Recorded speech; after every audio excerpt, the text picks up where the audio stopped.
Déclaration des droits de la femme et de la citoyenne, Olympe de Gouges, 1791. Les droits de la femme. À la reine. Madame, peu faite au langage que l'on tient au roi, je n'emploierai point l'adulation des courtisans pour vous faire hommage de cette singulière production. Mon but, madame, est de vous parler franchement. Je n'ai pas attendu, pour m'exprimer ainsi, l'époque de la liberté. Je me suis montré avec la même énergie dans un temps où l'aveuglement des despotes punissait une si noble audace. Lorsque tout l'Empire vous accusait et vous rendait responsable de ces calamités, moi seul, dans un temps de trouble et d'orage, j'ai eu la force de prendre votre défense. Je n'ai jamais pu me persuader qu'une princesse, élevée au sein des grandeurs, eût tous les vices de la bassesse. Oui, madame, lorsque j'ai vu le glaive levé sur vous, j'ai jeté mes observations entre ce glaive et la victime. Mais aujourd'hui que je vois qu'on observe de près la foule de mutins soudoyés, et qu'elle est retenue par la crainte des lois, je vous dirai, madame, ce que je ne vous aurais pas dit alors. Si l'étranger porte le fer en France, vous n'êtes plus à mes yeux cette reine faussement inculpée, cette reine intéressante, mais une implacable ennemie des Français. Ah, madame, songez que vous êtes mère et épouse.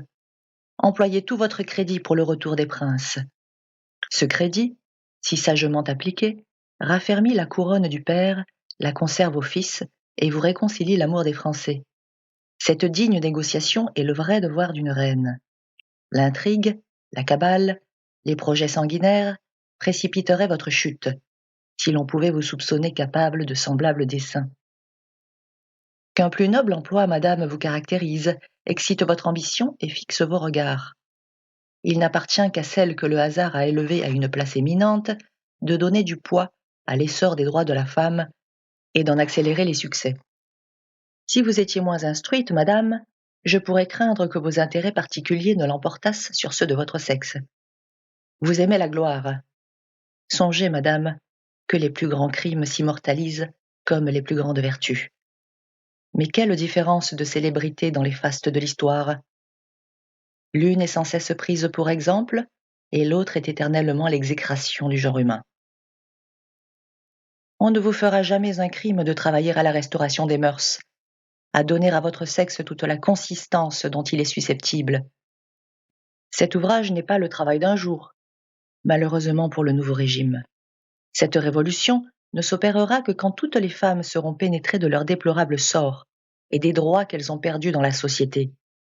Soutenez, madame, une si belle cause. Défendez ce sexe malheureux, et vous aurez bientôt pour vous une moitié du royaume et le tiers au moins de l'autre. Voilà, madame, voilà par quels exploits vous devez vous signaler et employer votre crédit. Croyez-moi, madame, notre vie est bien peu de choses, et surtout pour une reine, quand cette vie n'est pas embellie par l'amour des peuples et par les charmes éternels de la bienfaisance. S'il est vrai que des Français arment contre leur patrie toutes les puissances, pourquoi? Pour de frivoles prérogatives, pour des chimères. Croyez, madame, si j'en juge par ce que je sens, le parti monarchique se détruira de lui-même, qu'il abandonnera tous les tyrans, et tous les cœurs se rallieront autour de la patrie pour la défendre. Voilà, madame, voilà quels sont mes principes. En vous parlant de ma patrie, je perds de vue le but de cette dédicace. C'est ainsi que tout bon citoyen sacrifie sa gloire, ses intérêts, quand il n'a pour objet que ceux de son pays. Je suis avec le plus profond respect, madame, votre très humble et très obéissante servante, Olympe de Gouges.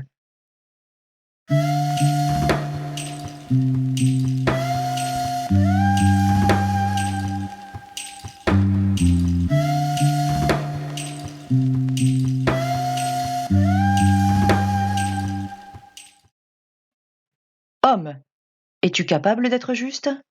C'est une femme qui t'en fait la question. Tu ne lui ôteras pas du moins ce droit. Dis-moi, qui t'a donné le souverain empire d'opprimer mon sexe? Ta force? Tes talents? Observe le Créateur dans sa sagesse. Parcours la nature dans toute sa grandeur, dont tu sembles vouloir te rapprocher, et donne-moi, si tu l'oses, l'exemple de cet empire tyrannique. Remonte aux animaux, consulte les éléments, étudie les végétaux. jette enfin un coup d'œil sur toutes les modifications de la matière organisée. Et rends-toi à l'évidence quand je t'en offre les moyens. Cherche, fouille et distingue si tu le peux les sexes dans l'administration de la nature. Partout tu les trouveras confondus. Partout ils coopèrent avec un ensemble harmonieux à ce chef-d'œuvre immortel. L'homme seul sait fagoter un principe de cette exception. Bizarre, aveugle, boursouflé de science et dégénéré, dans ce siècle de lumière et de sagacité, dans l'ignorance la plus crasse, il veut commander en despote sur un sexe qui a reçu toutes les facultés intellectuelles.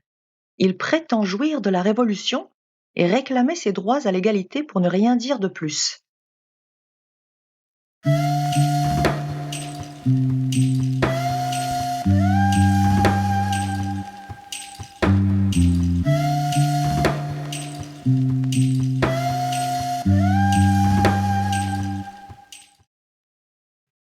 Déclaration des droits de la femme et de la citoyenne, à décréter par l'Assemblée nationale dans ses dernières séances ou dans celles de la prochaine législature. Préambule. Les mères, les filles, les sœurs, représentantes de la nation, demandent d'être constituées en Assemblée nationale.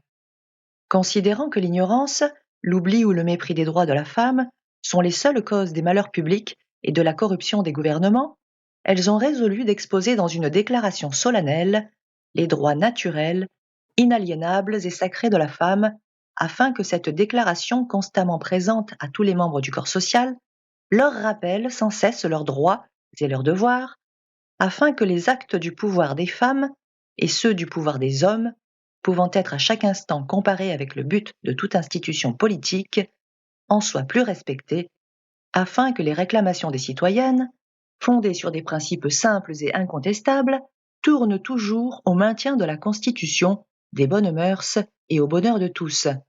En conséquence, le sexe supérieur en beauté, comme en courage dans les souffrances maternelles, reconnaît et déclare, en présence et sous les auspices de l'être suprême, les droits suivants de la femme et de la citoyenne.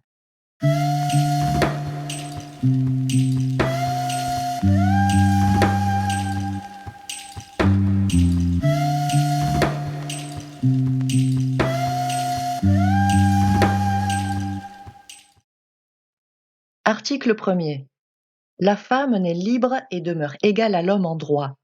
Les distinctions sociales ne peuvent être fondées que sur l'utilité commune.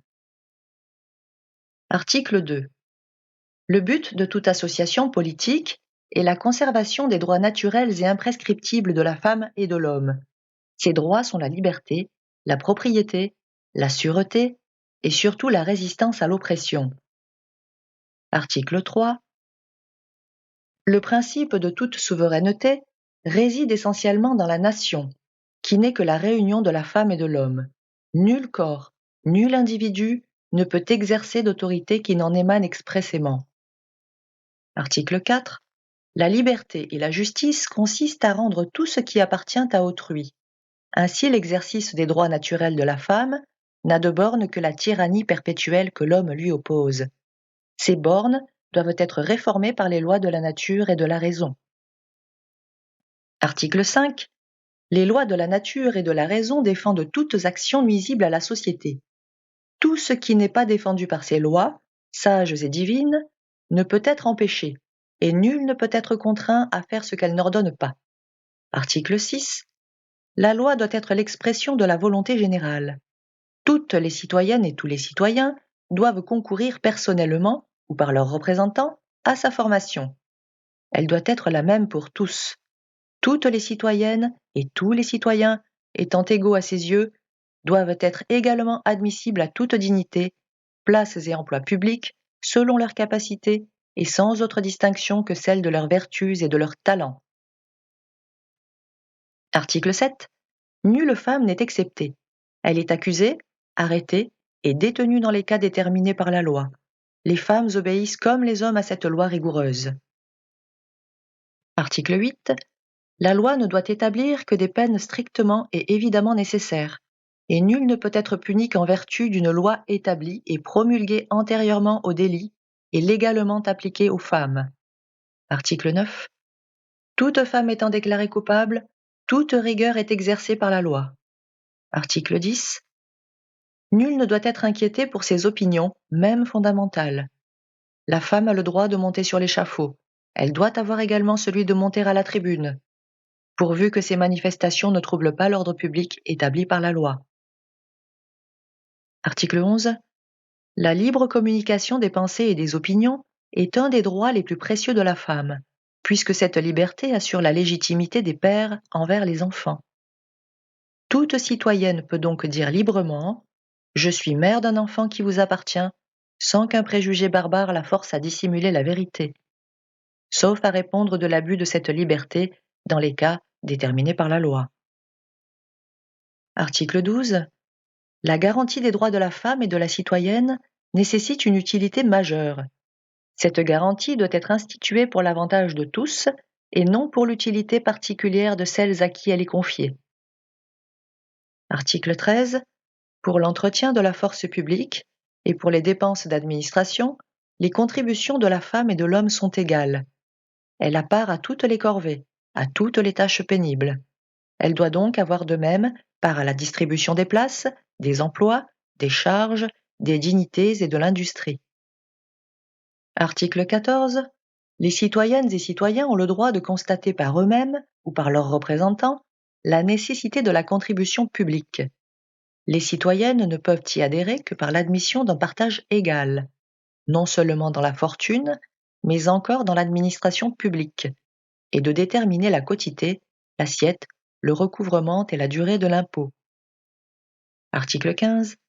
La masse des femmes, coalisée pour la contribution à celle des hommes, a le droit de demander compte à tout agent public de son administration. Article 16.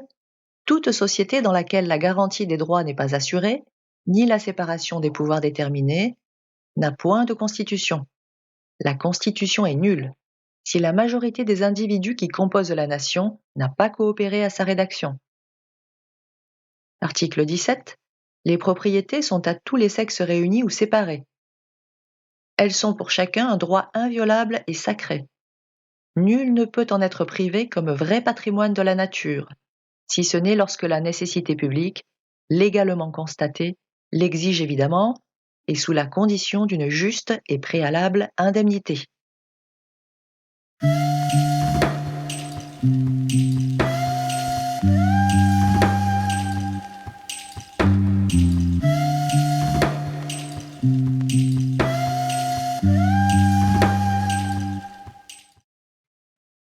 Postambule. Femme, réveille-toi. Le tocsin de la raison se fait entendre dans tout l'univers. Reconnais tes droits. Le puissant empire de la nature n'est plus environné de préjugés, de fanatisme, de superstitions et de mensonges. Le flambeau de la vérité a dissipé tous les nuages de la sottise et de l'usurpation. L'homme esclave a multiplié ses forces, a eu besoin de recourir aux tiennes pour briser ses fers. Devenu libre, il est devenu injuste envers sa compagne. Ô femmes, femmes, quand cesserez-vous d'être aveugles? Quels sont les avantages que vous avez recueillis dans la Révolution? Un mépris plus marqué, un dédain plus signalé. Dans les siècles de corruption, vous n'avez régné que sur la faiblesse des hommes. Votre empire est détruit. Que vous reste-t-il donc? La conviction des injustices de l'homme. La réclamation de votre patrimoine, fondée sur les sages décrets de la nature? Qu'auriez-vous à redouter pour une si belle entreprise? Le bon mot du législateur des noces de Cana?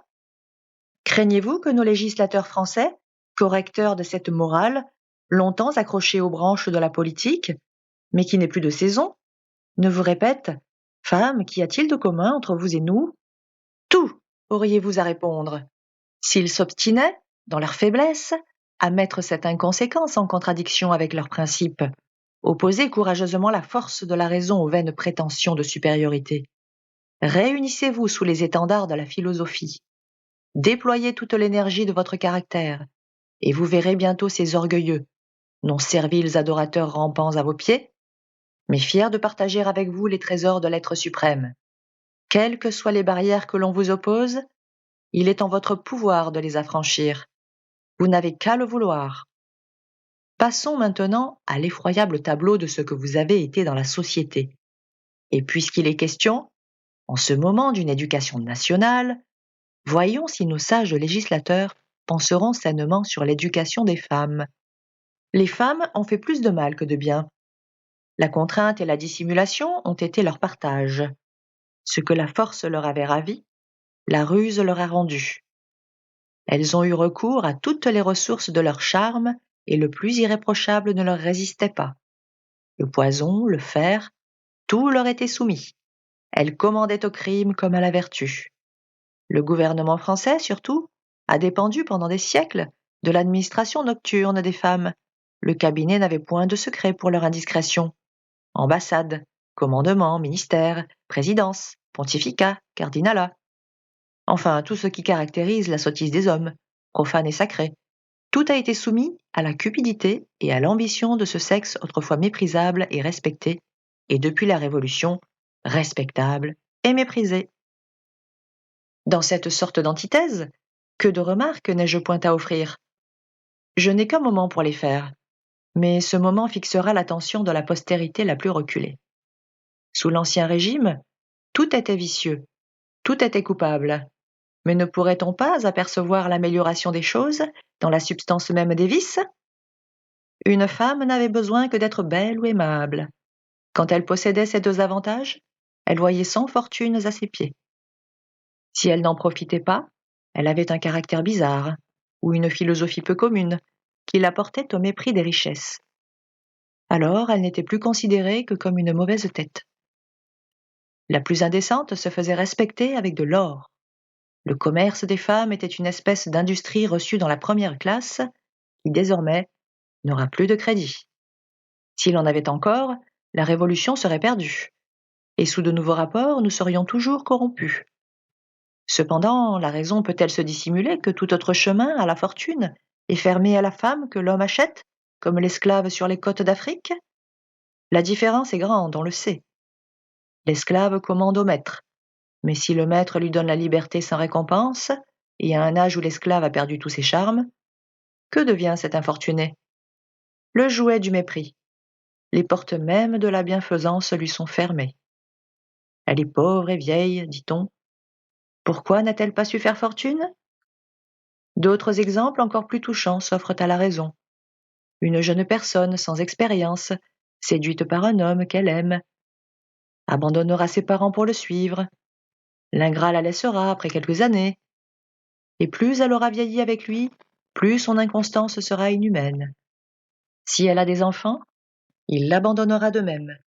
S'il est riche, il se croira dispensé de partager sa fortune avec ses nobles victimes. Si quelque engagement le lie à ses devoirs, il en violera la puissance en espérant tout des lois. S'il est marié, tout autre engagement perd ses droits. Quelle loi reste-t-il donc à faire pour extirper le vice jusque dans la racine? Celle du partage des fortunes entre les hommes et les femmes, et de l'administration publique. On conçoit aisément que celle qui est née d'une famille riche gagne beaucoup avec l'égalité des partages. Mais celle qui est née d'une famille pauvre, avec du mérite et des vertus, quel est son lot? La pauvreté et l'opprobre. Si elle n'excelle pas précisément en musique ou en peinture, elle ne peut être admise à aucune fonction publique, quand elle en aurait toute la capacité. Je ne veux donner qu'un aperçu des choses, je les approfondirai dans la nouvelle édition de tous mes ouvrages politiques, que je me propose de donner au public dans quelques jours avec des notes. Je reprends mon texte quant aux mœurs. Le mariage est le tombeau de la confiance et de l'amour. La femme mariée peut impunément donner des bâtards à son mari et la fortune qui ne leur appartient pas. Celle qui ne l'est pas n'a qu'un faible droit. Les lois anciennes et inhumaines lui refusaient ce droit sur le nom et sur le bien de leur père, pour ses enfants, et l'on n'a pas fait de nouvelles lois sur cette matière.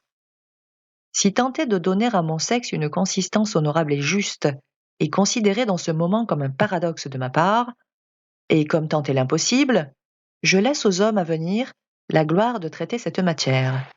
Mais en attendant, on peut la préparer par l'éducation nationale, par la restauration des mœurs et par les conventions conjugales.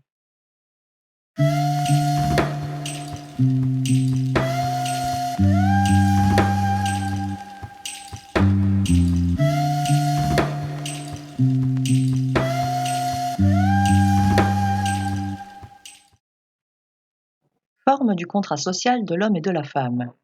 Nous, N et N, mus par notre propre volonté, nous unissons pour le terme de notre vie et pour la durée de nos penchants mutuels aux conditions suivantes. Nous entendons et voulons mettre nos fortunes en communauté, en nous réservant cependant le droit de les séparer en faveur de nos enfants. Et de ceux que nous pourrions avoir d'une inclination particulière, reconnaissant mutuellement que notre bien appartient directement à nos enfants, de quelque lit qu'ils sortent, et que tous, indistinctement, ont le droit de porter le nom des pères et mères qui les ont avoués. Et nous imposons de souscrire à la loi qui punit l'abnégation de son propre sang.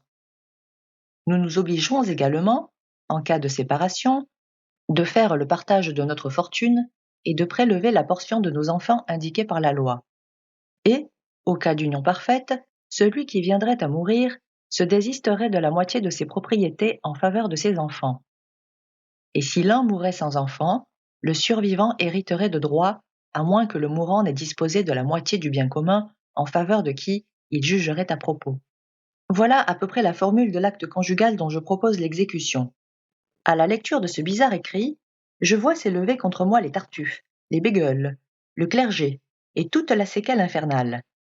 Mais combien il offrira aux sages de moyens moraux pour arriver à la perfectibilité d'un gouvernement heureux? J'en vais donner en peu de mots la preuve physique. Le riche épicurien sans enfant trouve fort bon d'aller chez son voisin pauvre augmenter sa famille. Lorsqu'il y aura une loi qui autorisera la femme du pauvre à faire adopter au riche ses enfants, les liens de la société seront plus resserrés et les mœurs plus épurées.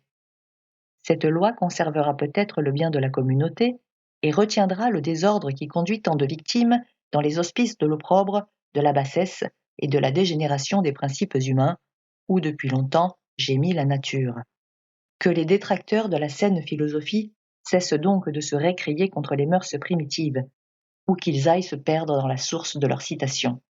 Je voudrais encore une loi qui avantageât les veuves et les demoiselles trompées par les fausses promesses d'un homme à qui elles se seraient attachées. Je voudrais, dis-je, que cette loi forçât un inconstant à tenir ses engagements, ou à une indemnité proportionnée à sa fortune. Je voudrais encore que cette loi fût rigoureuse contre les femmes, du moins pour celles qui auraient le front de recourir à une loi qu'elles auraient elles-mêmes enfreinte par leur inconduite, si la preuve en était faite. Je voudrais, en même temps, comme je l'ai exposé dans Le bonheur primitif de l'homme en 1788, que les filles publiques fussent placées dans des quartiers désignés. Ce ne sont pas les femmes publiques qui contribuent le plus à la dépravation des mœurs, ce sont les femmes de la société. En restaurant les dernières, on modifie les premières. Cette chaîne d'union fraternelle offrira d'abord le désordre, mais par les suites, elle produira à la fin un ensemble parfait. J'offre un moyen indicible pour élever l'âme des femmes, c'est de les joindre à tous les exercices de l'homme. Si l'homme s'obstine à trouver ce moyen impraticable, qu'il partage sa fortune avec la femme, non à son caprice, mais par la sagesse des lois. Le préjugé tombe, les mœurs s'épurent, et la nature reprend tous ses droits. Ajoutez-y le mariage des prêtres, le roi, raffermi sur son trône, et le gouvernement français ne saurait plus périr. Il était bien nécessaire que je dise quelques mots sur les troubles que cause, dit-on, le décret en faveur des hommes de couleur dans nos îles. C'est là où la nature frémit d'horreur. C'est là où la raison et l'humanité n'ont pas encore touché les âmes endurcies. C'est là, surtout, où la division et la discorde agitent leurs habitants. Il n'est pas difficile de deviner les instigateurs de ces fermentations incendiaires. Il y en a dans le sein même de l'Assemblée nationale. Ils allument en Europe le feu qui doit embraser l'Amérique. Les colons prétendent régner en despotes sur des hommes dont ils sont les pères et les frères. Et méconnaissant les droits de la nature, ils en poursuivent la source jusque dans la plus petite teinte de leur sang. Ces colons inhumains disent « Notre sang circule dans leurs veines, mais nous le répandons tout entier s'il le faut pour assouvir notre cupidité ou notre aveugle ambition. » C'est dans ces lieux les plus près de la nature que le père méconnaît le fils. Sourd au cri du sang, il en étouffe tous les charmes. Que peut-on espérer de la résistance qu'on lui oppose? La contraindre avec violence, c'est la rendre terrible. La laisser encore dans les fers, c'est acheminer toutes les calamités vers l'Amérique. Une main divine semble répandre partout l'apanage de l'homme. La liberté. La loi seule a le droit de réprimer cette liberté, si elle dégénère en licence. Mais elle doit être égale pour tous. C'est elle surtout qui doit renfermer l'Assemblée nationale dans son décret, dicté par la prudence et par la justice. Puisse-t-elle agir de même pour l'État de la France, et se rendre aussi attentive sur les nouveaux abus, comme elle l'a été sur les anciens, qui deviennent chaque jour plus effroyables. Mon opinion serait encore de raccommoder le pouvoir exécutif avec le pouvoir législatif, car il me semble que l'un est tout, et que l'autre n'est rien. D'où naîtra malheureusement peut-être la perte de l'Empire français. Je considère ces deux pouvoirs comme l'homme et la femme qui doivent être unis, mais égaux en force et en vertu, pour faire un bon ménage. Il est donc vrai que nul individu ne peut échapper à son sort. J'en fais l'expérience aujourd'hui. J'avais résolu et décidé de ne pas me permettre le plus petit mot pour rire dans cette production, mais le sort en a décidé autrement. Voici le fait. L'économie n'est point défendue, surtout dans ce temps de misère. J'habite la campagne. Ce matin à 8 heures, je suis partie d'Auteuil et me suis acheminée vers la route qui conduit de Paris à Versailles, où l'on trouve souvent ces fameuses guinguettes qui ramassent les passants à peu frais. Sans doute une mauvaise étoile me poursuivait dès le matin. J'arrive à la barrière, où je me trouve pas même le triste sapin aristocrate.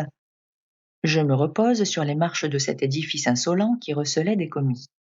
9 heures sonnent, et je continue mon chemin. Une voiture s'offre à mes regards. J'y prends place, et j'arrive à 9h15 à 2 montres différentes au Pont-Royal. J'y prends le sapin et je vole chez mon imprimeur, rue Christine, car je ne peux aller que là si matin. En corrigeant mes épreuves, il me reste toujours quelque chose à faire, si les pages ne sont pas bien serrées et remplies. Je reste à peu près 20 minutes, et fatigué de marche, de composition et d'impression, je me propose d'aller prendre un bain dans le quartier du Temple, où j'allais dîner. J'arrive à 11h moins un quart, à la pendule du bain, je devais donc au cocher 1h30. Mais pour ne pas avoir de dispute avec lui, je lui offre 48 sols. Il exige plus, comme d'ordinaire, il fait du bruit. Je m'obstine à ne vouloir plus lui donner que son dû, car l'être équitable aime mieux être généreux que dupe. Je le menace de la loi, il me dit qu'il s'en moque, et que je lui payerai 2 heures. Nous arrivons chez un commissaire de paix, que j'ai la générosité de ne pas nommer, quoique l'acte d'autorité qu'il s'est permis envers moi mérite une dénonciation formelle. Il ignorait sans doute que la femme qui réclamait sa justice était la femme auteure de tant de bienfaisance et d'équité. Sans avoir égard à mes raisons, il me condamne impitoyablement à payer au cocher ce qu'il demandait.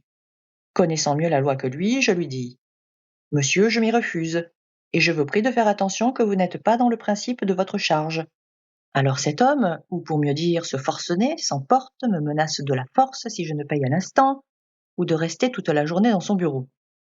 Je lui demande de me faire conduire au tribunal de département ou à la mairie, ayant à me plaindre de son coup d'autorité. Le grave magistrat, en redingote poudreuse et dégoûtante comme sa conversation, m'a dit plaisamment « Cette affaire ira sans doute à l'Assemblée nationale. Cela se pourrait bien, lui dis-je. » Et je m'en fus moitié furieuse et moitié riant du jugement de ce moderne bridoison, en disant « C'est donc là l'espèce d'homme qui doit juger un peuple éclairé. » On ne voit que cela. Semblables aventures arrivent indistinctement aux bons patriotes comme aux mauvais. Il n'y a qu'un cri sur les désordres des sections et des tribunaux, la justice ne se rend pas, la loi est méconnue et la police se fait Dieu sait comment. On ne peut plus retrouver les cochers à qui l'on confie des effets, ils changent les numéros à leur fantaisie, et plusieurs personnes, ainsi que moi, ont fait des pertes considérables dans les voitures. Sous l'Ancien Régime, quel que fût son brigandage, on trouvait la trace de ces pertes, en faisant un appel nominal des cochers, et par l'inspection exacte des numéros. Enfin, on était en sûreté. Que font ces juges de paix? Que font ces commissaires, ces inspecteurs du nouveau régime? Rien que des sottises et des monopoles. L'Assemblée nationale doit fixer toute son attention sur cette partie qui embrasse l'ordre social. PS. Cet ouvrage était composé depuis quelques jours. Il a été retardé, encore à l'impression, et au moment que M. Talleyrand, dont le nom sera toujours cher à la postérité, venant de donner son ouvrage sur les principes de l'éducation nationale, cette production était déjà sous la presse. Heureuse si je me suis rencontrée avec les vues de cet orateur. Cependant, je ne puis m'empêcher d'arrêter la presse et de faire éclater la pure joie que mon cœur a ressentie à la nouvelle que le roi venait d'accepter la Constitution et que l'Assemblée nationale, que j'adore actuellement sans excepter l'abbé Maury, et Lafayette est un dieu, avait proclamé d'une voix unanime une amnistie générale. Providence divine, fais que cette joie publique ne soit pas une fausse illusion. Renvoie-nous encore tous nos fugitifs, et que je puisse, avec un peuple aimant, voler sur leur passage.